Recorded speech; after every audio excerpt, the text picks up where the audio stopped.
You know what? Don't promise someone that it's a planet if you're just going to take it away from them.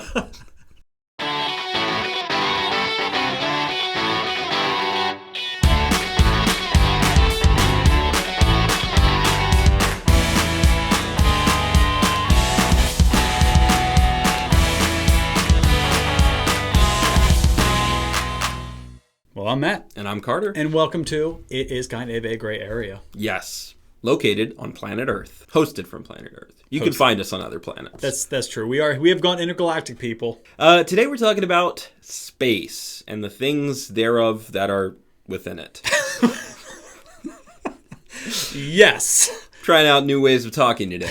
It's not working out too well. So, 14 years ago, someone we all know and love was robbed of their identity and forced to be not the thing that they were. Not them? Yeah. And that person or thing's name was Pluto and is Pluto. Oh. I'm not talking well today. Pluto. Stop trying new things. You've got talking down. Just stick with it. Yes. So the shade for today is, should Pluto be a planet again? Because it used to be a planet. Yeah. Well, we used to classify it as a planet. But then in 2006, August of 2006, let that be known, let the record show, the International Astronomical Union decided that Pluto did not meet the 3 requirements for being a planet, which include you have to be massive, larger than anything else in your surrounding area. Like your mom. Okay.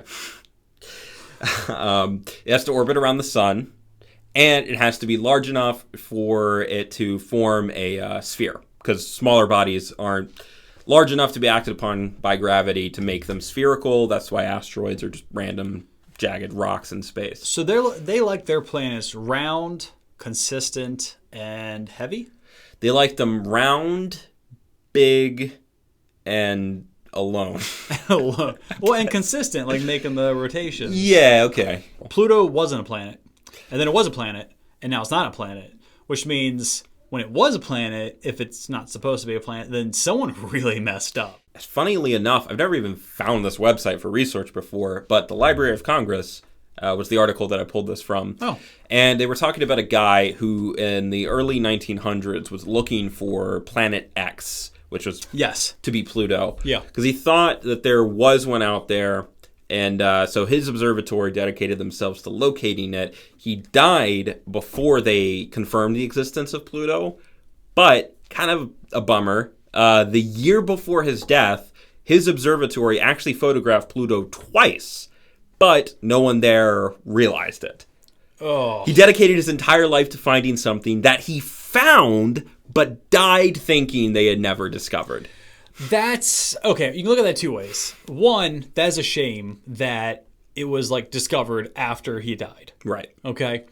But 2, Pluto's been through some crap, guys. All right. Like, it was like, it's a planet. It's not a planet. It's a planet. It's not a planet. And he was trying to prove that there was another planet out there, which, according to current scientists and astronomers, it's not a planet. Right. So he would have failed. So I think it's better to. Is it better to think to not succeed than to fail? I don't know. You lost me there. Yeah, I got a little lost myself. So would you rather fail at something or just you not finish the project? Oh, we're into the would you rather now. It's a different... Okay, we'll do that at a different time. It's a different would you rather. This episode is a mess. Thanks for sticking in there with us. Wait, where are you going? First of all, I just want to point out, Pluto is considered a dwarf planet. Oh, it is. Planet's still in the name. It's just not, planet. It's not like the rest of us. It's not like planet. It's just like planet. Right. It's the little brother playing with all the other older planets and then being like, oh, yeah, you're totally a planet, too. Like, it's all cool. Yeah. And then as soon as he leaves, though, they're all like, oh, my God, that guy's way too small to be a planet. He can never pull his own weight. That's good. Okay, so yeah, personal opinions on this, though. We've gone over the rules. We've gone over the history. But where does it all land here? Yes, let's play. I think that Pluto should be a planet because of right here. Okay. I grew up in school on Pluto. Yes. Learning all about Earth, and it's pretty great here, guys. I'm going to be honest, it's way better than Pluto. It is mostly gas there. But no, I grew up, Pluto was a planet. Right. And then in 2006, in August, I remember that clearly from earlier in the episode, it wasn't. And it was like kind of devastating. Like it's kind of like saying like, hey, that ocean, it's not an ocean. Sorry, guys. Atlantic Ocean is just more of like an Atlantic pond. Right. Even though you guys have been kind of taught this for decades. Are bad. It's like, you can't do that. That's like an established thing in my head. So that's what Pluto is to me. Pluto is a planet, period. I don't care if it's other things or lesser versions. It is a planet. Right. But that's just me. I'm split on this. Okay. On one hand, we speak English in America. Okay. And Let's see where this goes. in a couple other countries. And English is a mess of a language. It is indeed a Rooney. It is a nightmare. There are rules that are just not rules ever. And I feel like that applies to a couple other things outside of just English. But in general, there are plenty of things in our society that we refer to incorrectly or think of. How do I make this make sense? If you knew more English, maybe it would help you. Right. But like sail.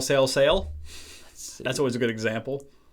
You could sail a ship. There is a sale at the store. What's the other sale? Sail. I think there's only two. No, there's another one. Is there only two? Sail. Yeah, there's only two that I know I of. thought there was three there. Just English, guys. I wonder what that third sail is. It's tough. Huh. But anyway, my point is, most of the things man-made don't make a ton of sense. Yeah. The things are out of order, misnumbered. We like jump all over the place when we define things. Yep. For example, nonplussed means both extremely overwhelmed and completely unreactive. Those are the two definitions of that one word. If you're nonplussed, it could mean either, wow, this is the best thing that's ever happened to me. I am nonplussed. Or it could be like, hey, how do you feel about Pluto being a dwarf planet? And you're like, honestly, man, I'm pretty nonplussed about it. Like, I don't care. So, in my mind, there's already so many other things that we have mislabeled or just done weird things with where it doesn't make any sense. So, since Pluto was a planet at one point, couldn't we just continue pretending that it's a planet? Or just it be one of those things you learn about where there's 9 planets, but technically Pluto's a dwarf planet, but since it was historically a planet, we consider it a planet. Yeah. But other objects of the same size and properties are not considered planets. That just feels straight up normal science learning for me. Honestly, it's like our preference is we didn't want to change everything, so we're just keeping it a planet because we don't want to change it. It's like the metric system. Yeah. If you guys watched that episode a couple episodes ago, metric system, like it's everyone in the world is using it except us, even though it's legally. It's the most effective way to measure things. Yeah, and it's technically like adopted by the United States, but very rarely used, at least in my life, in my opinion, from what I've seen. But we're just like, historically we've used other things, so we're just gonna go with that. It's like, what can we do with Pluto? Yeah. Why you gotta do me like that? It's the people that decided not to label Pluto a planet. International Astronomical Union. Okay, so Pluto, I think I'm gonna say it's a dwarf planet. Okay.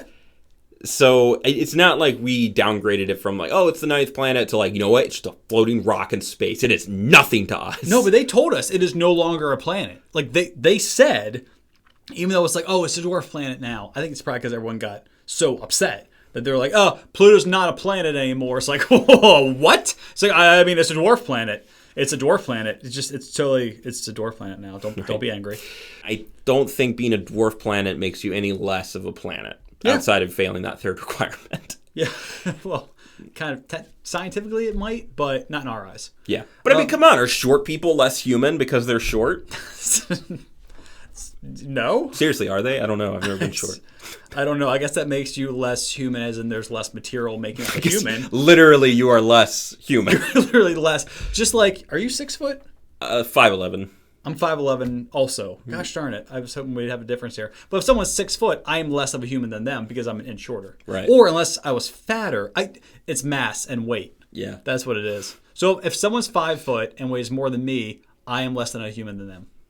Yes. Scientifically. You are worth less than overweight people. I am worthless. That's the takeaway here. Final answer, it's a dwarf planet. I'm fine. We don't need to upgrade it. Okay. Until it's earned its planet stripes, you know? Once it clears out the neighborhood of all the other larger bodies, then totally fine. I think we should just, like, say it's a planet. Okay? I think full-fledged planet. You know what? Don't promise someone that it's a planet if you're just going to take it away from them. That's like saying that is a Twizzler, and that's a red vine. It's different, but it's kind of the same, but it's different. Just call them all Twizzlers. Red vines are better. I'm a Twizzler, man. Okay, so I will say it is planet. I will say it's a dwarf planet. Okay. Let's see who wins. This is it, guys. This will determine the fate of Pluto. That's true. Rock, paper, scissors, shoot. Boom! Planet! Pow, pow, pow, pow. I guess so. Pluto, welcome back, man. Welcome back. We're glad to see you. Mm-hmm. All right, Carter, I feel like this was like a really heavy topic for me emotionally, so I'm going to try to be a little bit lighter on this would you rather. Okay. Okay, so would you rather wear a clown wig for the rest of your life or a clown nose? And I will say the clown nose honks. What makes you think I'm not already doing one of those things? I thought your nose was just swollen. Now, I will say, like, you could take it off like when you shower, all right? But like anytime in public, even by yourself, like in the house, but other than like you grooming yourself or something, that's what you're wearing. God, man, that's tough because you have that in front of your face. I mean, that's like your vision is now obscured, right, my friends. And then a wig is like good luck having. Well, I guess good luck having a normal conversation either way. I wonder how much a clown nose goes for these days. $32. Is it? What's your guess? Let's do a little prices right here. Okay, red one that honks. I'm gonna say $12. $7 on Amazon for a red rubber honking squeaking clown nose with elastic. 25 pack of just the foam ones for $8.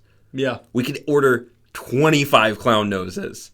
We could get 25 people to put on a clown nose and just go out in public. We should get together after the coronavirus. Let's get together 25 people and we'll just do like a flash mob thing with the clown noses. What if we just went ahead and bought those?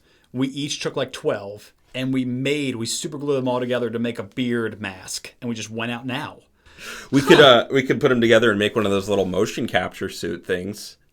Oh yeah. There's a lot you can do with the clown nose, apparently. Oh, we can come up with some stuff. Yeah. You know this show, we're stupid. Yeah. Man, clown wig. I hate rainbow colors. Well, as a collective, not just as a hair color. Right. Well, no, I mean like because all the colors make up the rainbow. So if you hate rainbow colors, you just hate all colors. That's true. I just mean specifically as a rainbow. I hate rainbows. I don't know why. I just think they're too bright and flashy. Yeah. And the colors don't mix. They're like. I think just pick one. Yeah. Well, that's the issue. Is there's no like. It's all just a bunch of colors crammed together. You wouldn't dress that way. That would look terrible. You're not wearing like a red shirt and blue jeans and purple shoes and like yellow gloves and orange hat. Like that would be too much. Someone right now is like, oh. Man, it would be great if we had someone we could cut to for that. Just have someone in a dress like that and just put that clip in right there. But we don't. We just have that as a recurring thing. Every time we're like, could you imagine being someone who does this? And we'll just cut to that same person each time. And they're doing the thing we're talking about. Greg. Yeah. If you guys watch the show, Greg has been through the ringer on this. Yeah, we haven't been fair to Greg. No. Okay, well. So what would you choose? I'm going to go with the clown nose. I hate the way a clown wig would look. I would do a wig. Really? I would absolutely do a wig. And the first thing I thought of was one of those like, oh man, what did they call it? Like there was this really big Rastafarian beanies. I could just put it right over top of it. Just be like, yeah, this is my look, guys. Got like the fake dreads hanging down and like, So you're allowed to cover it? Yes. But I can't cover my nose? I mean, feel free. I don't know how you would. I'll just wear a bunch of them all over my face. People will think it's part of my beard. That's red ball face over there. The worst Batman villain. Okay, well, today we found out that Pluto, guess what, bud? You're back in business. Yeah! Hop on the train, planet number 9. And we found out that we would both pick different things as far as clowning goes. I would take the red nose, and you would take the rainbow wig. The rainbow wig. Well, if you guys like today's episode, there's a lot more clowning out there to go enjoy, so put on your red rubber noses and go honk it out. That's true, but before you honk it out, remember to comment, like, and push that subscribe button so you don't miss out. Don't go down in the sewers. That's where the bad clowns are. That's scary. Ring that notification bell. Never look a birthday clown in the eyes. And make sure you meet the qualifications to become a planet, or they'll kick your asteroid right out of there. And as always, IKAGA. Yep. Yay!